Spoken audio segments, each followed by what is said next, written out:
So, I think we're going to go on to the next slide here. This is a photograph of There's Gene.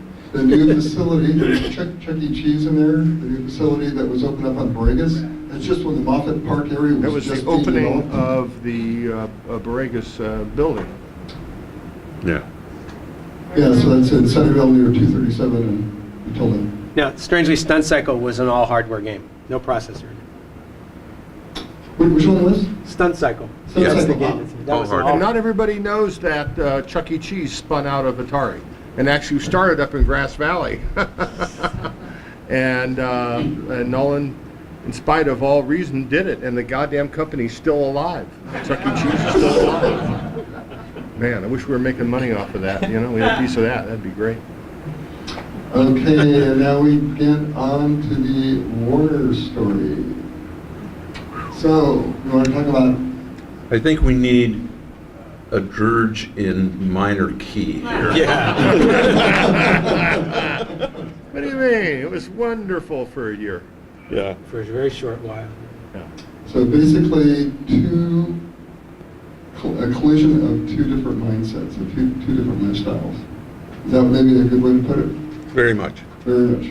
Yeah, corporate, I mean, there's a lot, you could talk a lot about, we all know about corporate cultures and how when they're not right, you get two companies together that have vastly different cultures, it's going to be different. It's not going to be what you expect. And a lot of these mergers are done by old men that don't know about corporate cultures and what could go wrong. And Atari and Warner made sense sort of because they were in the hit record business and they understood flops and hits and, you know, and Manny Gerard, the third guy from the right, second guy from the right, really believed in this and done his numbers and, you know, bid the deal. Now, the rest of the guys, some of them were scared to death of us being out in California in that business, but we pulled a deal together. Too bad, because we actually had a public offering lined up. And you guys, I found the prospectus, Nolan. Oh, And they, really? I'd and love they to have see it at that. Stanford. That has all that's the so numbers in cool. it. The actual red herring published, and you and me and Joe and the finance guy, what's his name? No, Anyway, we went back to New York to talk to the stockbrokers about that, but that didn't get very far. The market collapsed, so we had to sell to somebody, and that's what we did it. we absolutely did not have enough money to launch the VCS. Oh, no. It was just literally impossible. Right, right. And so that was, it was really a good song and dance. You know, you get on a private jet for the first time. Oh, yeah. Gulfstream. You know, of course they had to stop in Sun Valley. Telluride, Sun Valley. Sun Valley to pick up Clint Eastwood and his yeah. girlfriend at the time, Sandra Block or something like that. When we fly into New York and they wine and dine us, and they put us in this room, in the Waldorf Astoria Tower, and the room had a pool room and a library, and you could get lost in the damn place, and you know, we felt like we were just a bunch of guys with hay sticking out of our collar, and you know, So did they, yeah. yeah, so did they. I remember when you came back from that deal, announcing the deal, there was an exec staff meeting in your hot tub at the house in Los Gatos. And everybody got in the hot tub except the attorney. And he wouldn't get in. And basically you explained the deal, and all of a sudden someone's going to pay us real money for this crazy thing. And I was like, couldn't believe it. But you know, the part that was really bad that we didn't realize is they really had no clue about innovation. Right.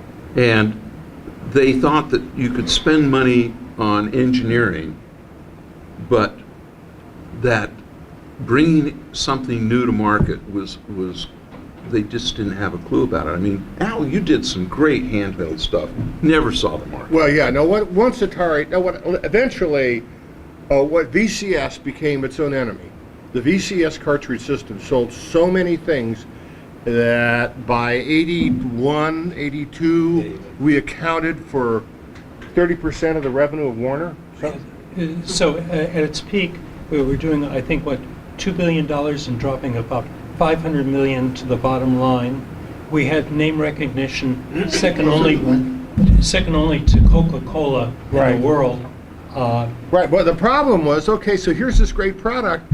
Now, if you're not knowing, and us guys who were used to shaking things up and know, and we knew, and I told Ray Kassar that in this valley, if you don't obsolete your own product, somebody else will. And oh no, this is an evergreen product. And like, okay, so we come out with new stuff. I came up with a holographic game. This is pretty interesting and all that. Nothing. They would really, Steve Bristow did a whole telephone product line. That's right. And I believe, this is my belief, is that the fear of putting a new product out and having it fail, even though it would economically be nothing to the company, but it was so frightening to have the image, oh, a product might fail, we'll put nothing out. And I think that was the reason, because we put products out that we risked the whole company every freaking year, and that's the way we did things. Here we Video music. Oh, wonderful. I still have mine. Anybody got video music? I still have mine. There was but we introduced video music, which couples your hi-fi to your color TV and made a dazzling light show. We introduced that in the January CES in 1977. Flop. We didn't sell anything. We sold 7. Thank God manufacturing refused to build. We said build 10,000. They said we're not building this stinker. And thank God they didn't, because we've been stuck with them. But here's the thing. In June of '72, we introduced a product called the Atari VCS. Or 77. 77, yeah, 77. And 6 months later, and nobody on the video music team was fired or anything. You know, that's Silicon Valley. And the next product was a huge hit. Now, a lot of companies would give up when you had a flop like that. Not us, no big deal. So here we are at Warner, because of VCS is being so popular. We actually had, some of us had to go and do the marketing. The marketing guys wouldn't even help us sell it at the toy fair. We were there, Roger and I and some other of the engineers sold them on the floor, these holographic games. And then finally, so we had them sold, we had them in production, we had licenses for holography, we invented embossed holograms that you see on MasterCard. We invented that, believe it or not. And that got ripped off, and MasterCard and those guys took it. And Ray just finally said, no, won't do it. There was more money spent on market research to prove that it was failed versus the cost of just doing a test Yeah. market. Right. And Well, we no were one- just- Yeah. No one pointed out to me that we looked at, Sears showed us how to do test marketing and all that. We said, wait a second. We could just make a product, put it out in the market, and see if it sells, and it doesn't cost any more than test marketing, right? Yeah. It was stupid to It do is test test marketing. Let's just put it out there. What do those guys know? And video music actually showed us, because we did a little bit of a market research on that, and it said we were going to sell 10,000. You know, that saved me so much money from then on. I've never spent a penny on market research since. Yeah. But you also said that you're one of the biggest consumers of semiconductors in the world. When you're, Yeah. the VCS Yeah. was at its peak. Oh, yeah. Between us and Apple, we were dominant users of microprocessors for a couple of years there, right? And I heard that. Not in Apple. The clones get that. With all due respect, not Apple. Apple never sold shit. Commodore was Oh, Commodore, yeah. But Yeah, Commodore. I want to take my Al Gore minute for a second. Oh, God. Uh-oh. We had the fastest modems in the world that we created. Oh, that. And the idea was we were going to do this game network where we had closets. You know, remember before the internet there was a thing called, you know, bulletin boards. And we were going to have a closet full of modems in each area code, and then we were going to tie them together with T1s so you can play games.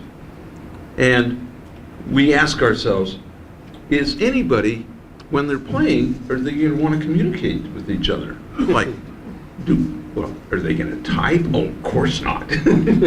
But I actually think that had Warner allowed us to launch the game network, that it would have morphed into the internet.